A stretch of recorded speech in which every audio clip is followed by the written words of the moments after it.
Welcome again to this course on Introduction to Soft Matter. We were discussing last time two behaviors, two important phenomena that we had discovered, which is the creep phenomena and the stress relaxation phenomena. So, let us just quickly go back to that. So, what we had seen, and this is a combined graph of all of them, all the three important behaviors that we had discussed. So, we found that when you apply a known amount of stress to a system, the two classical materials, the solid and the classical fluid, they behave differently, and the viscoelastic response is somewhere in between the two. And we had said that this particular curve, we are going to denote this as J T, sigma. So, the creep function is a function of two important variables, time and the stress applied. In here you can even write it as sigma naught, and in general terms you can write it sigma.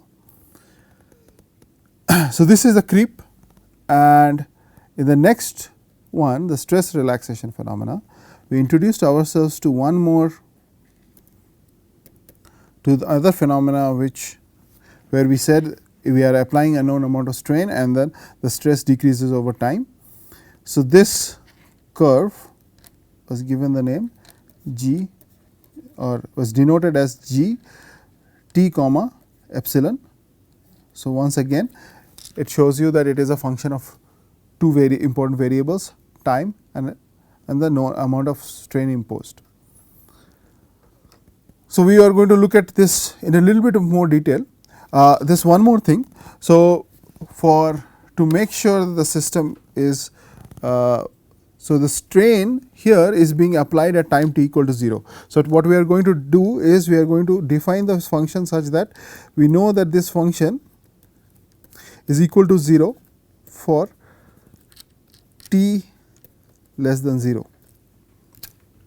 So, this function becomes well defined, and similarly for the other case we are going to say that or impose the condition that this function be 0 for times less than 0, assuming that obviously all the experiments are beginning at 0. So, this is the origin. So, then we have a continuous function that we will be able to integrate and perform other important calculations with. So, what we had started off with were these different tests, right. We have finished of the first discussion of the first three, and now we want to discuss the fourth one, which is the effect of different histories. So, let us do that. So, here we want to now have a discussion on effect various histories. Before we do that, let us have a just quick recap of what we have for an elastic solid. We did a number of different strain control and the stress control tests, and what we found out that the generic graph, if you were to plot the stress versus strain, looks something like this, where you have an initial portion and then now this graph does not depend on the history by which you arrived at this situation, which means it does not matter how you did the experiment or how you imposed, what values of stresses that you chose, or what values of the in a strain control test, what values of strain that you chose, you will always end up with this graph. But that does not happen anymore for a viscoelastic fluid or viscoelastic material. So, this was your just a generic response of a solid body.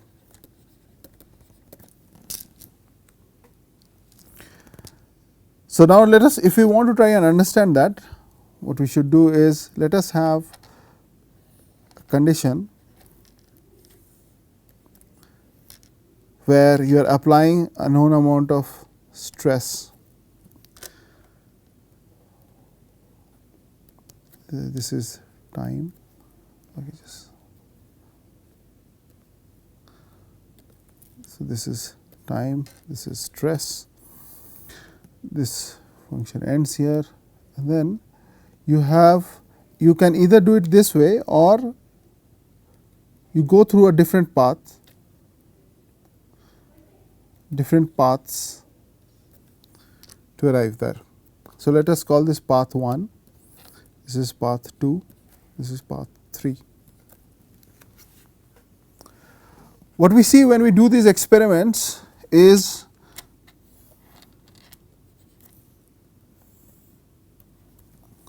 you are going to be recording the strain with time here, and what you see is that in this case, so let us say this is the response to path 1. The response to path 2 can end up at a different location, and here your path 3 can end up at a different location altogether. Please note the consequence of this graph. This is, let us say you get it from an experiment. So, here at a certain time where you have ended or some t dash, all the 3 experiments or the 3 paths have the same stress, but on this curve you do not have that.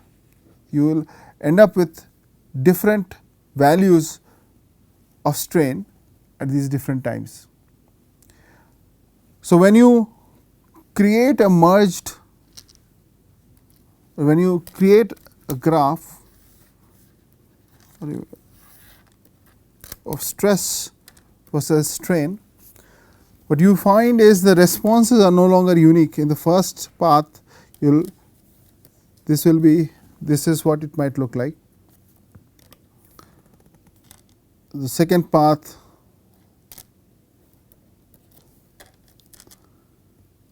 and then this is your third path.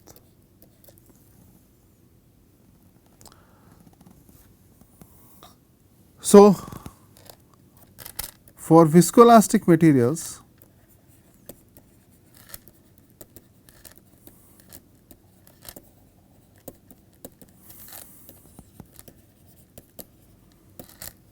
you no longer have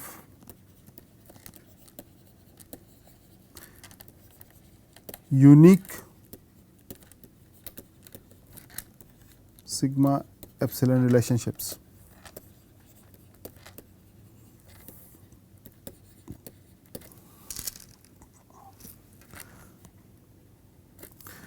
And this is where history dependence comes in.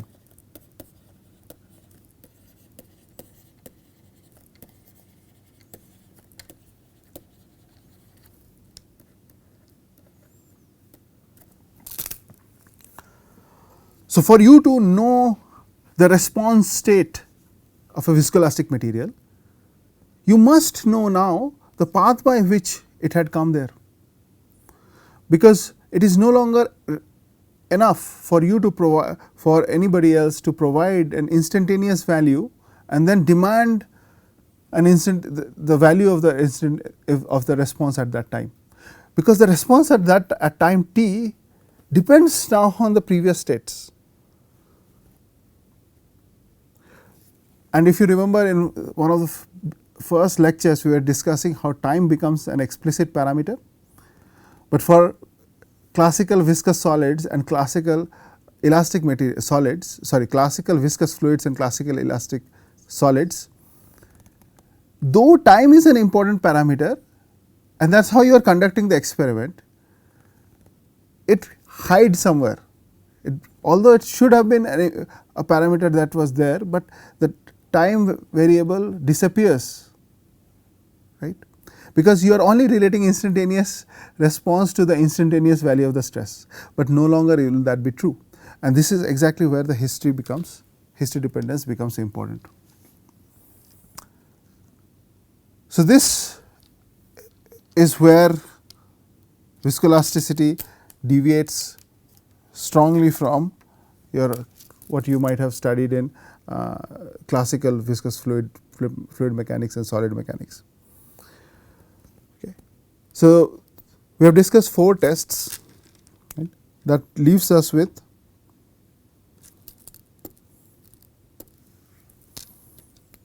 energy dissipation and effect of sinusoidal oscillations. So, since we have always been discussing, so let us, so this is the 5th test, we can discuss that. So, energy dissipation.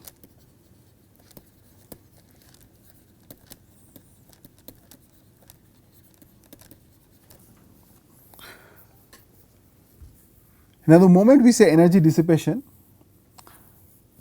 we have to recall what we had said for the 2 other classical cases.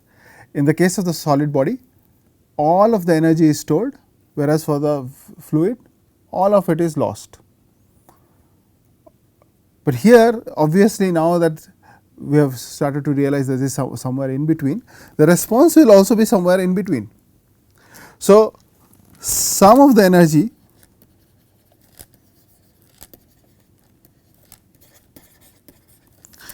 may remain stored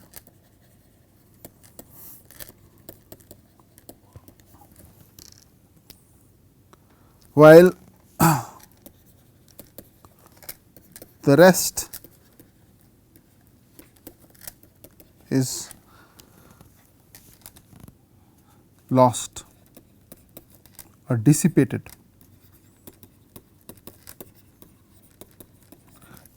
Dissipated to where? To the surroundings or within itself, dissipated as heat.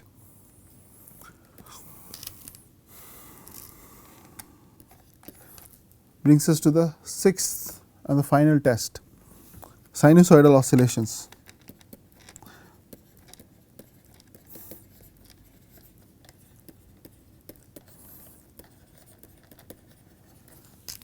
So, if we apply epsilon equal to,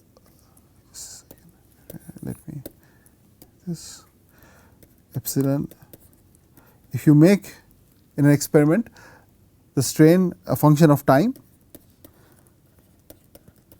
the sinusoidal function of time, and then you measure the state of stress, this now will have an amplitude, and I will write both of them in a second. So, I will first write the sine portion, the sinusoidally varying portion. We had seen that for an elastic body, the 2 are supposed to remain in phase, whereas for a viscous fluid, there was going to be pi by 2 difference, but now you are not going to have that. Instead, you are going to have some other difference where delta is not pi by 2, it is some other value. And here in the numerator, in the amplitude part, you are again going to have a constant part and something else that depends upon omega, the imposed frequency.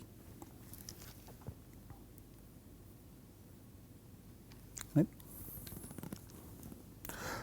So, out of these 6 tests,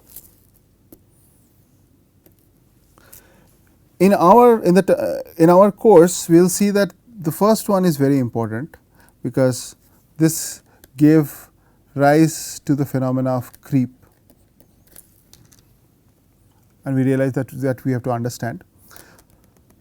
So, associated with that, we gave this symbol or the function j. And then the strain control test is also very important, because this is your stress relaxation. This gave rise to that phenomena.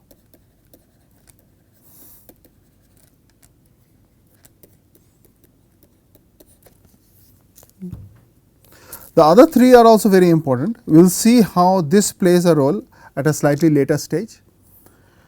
And for this particular introductory course, we will not worry too much about test 5 and 6 so much, but they are also very important. In a more advanced course, you will learn in more detail, but for the sake of this particular course, we will be focusing on these two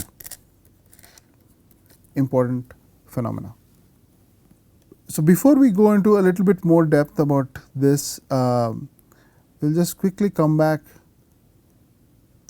to the stress relaxation phenomena,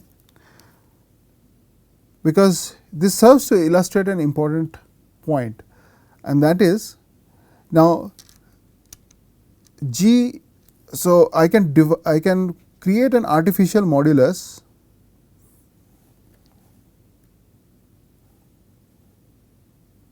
So, this function G can be used to define moduli, the various, and in polymer engineering a lot of people use the function G at t equal to 0 to given epsilon divided by that epsilon, and this is also called the initial modulus.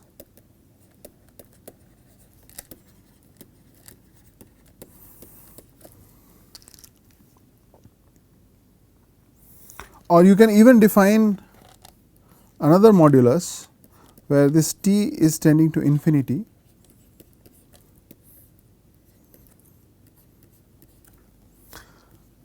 and this is also called equilibrium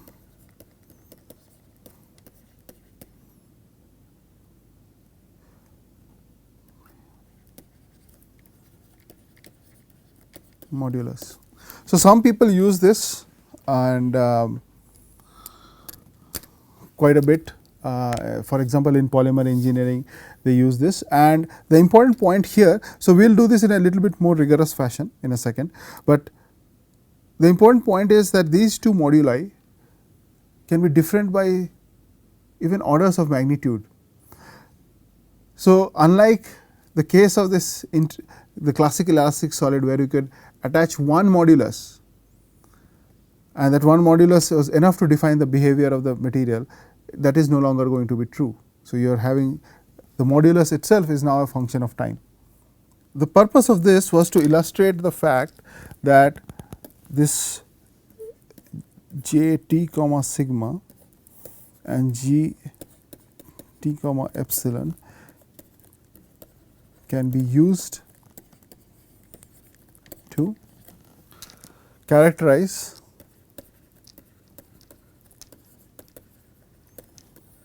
material properties.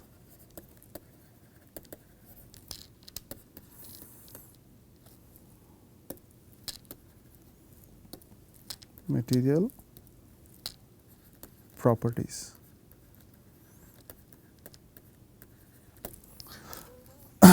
So, basically the creep and the stress relaxation tests can be used. So, the question that we want to ask is, so the question, we have a question right now, and the question is, can creep and stress relaxation phenomena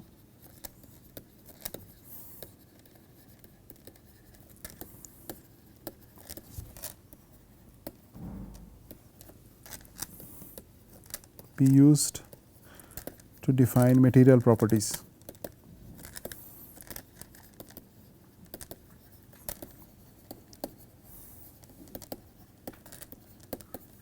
This is our question.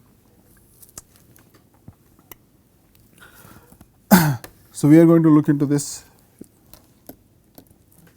in a lot of detail now. So, let us consider,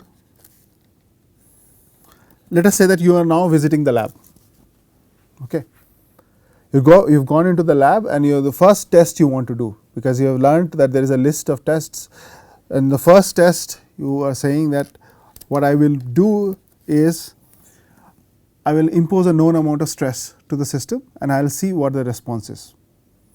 But what amount of stress? If you go, you might decide on a one value.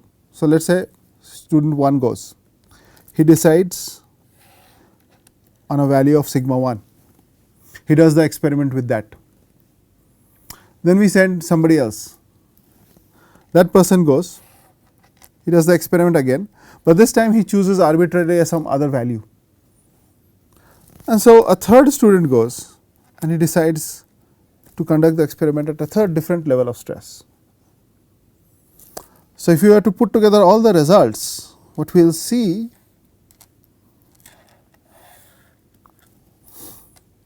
is there will be so the three people will see three different graphs.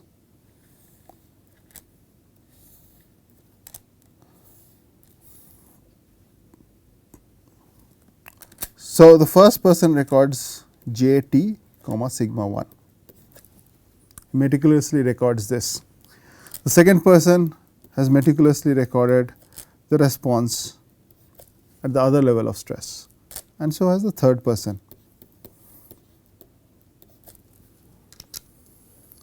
Now, all of these graphs actually represent material properties, so they are representative of the material behavior. So, now you have all a family of curves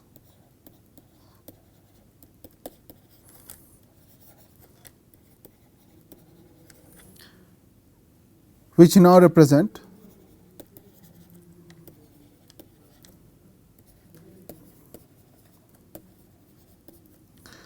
material behavior.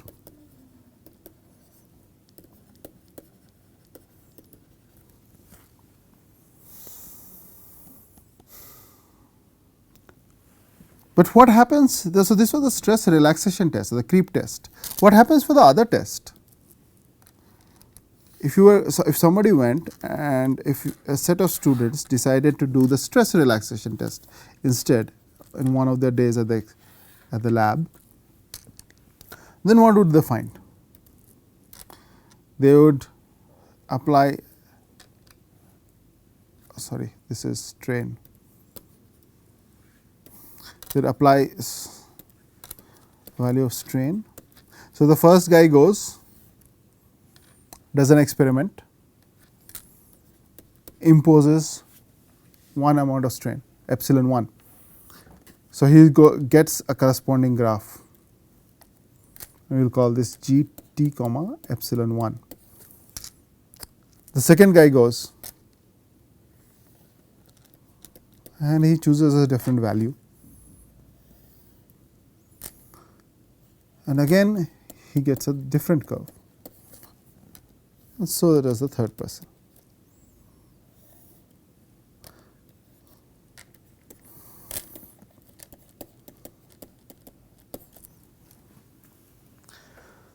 So now once again in the stress relaxation experiment, you once again end up with a family of curves.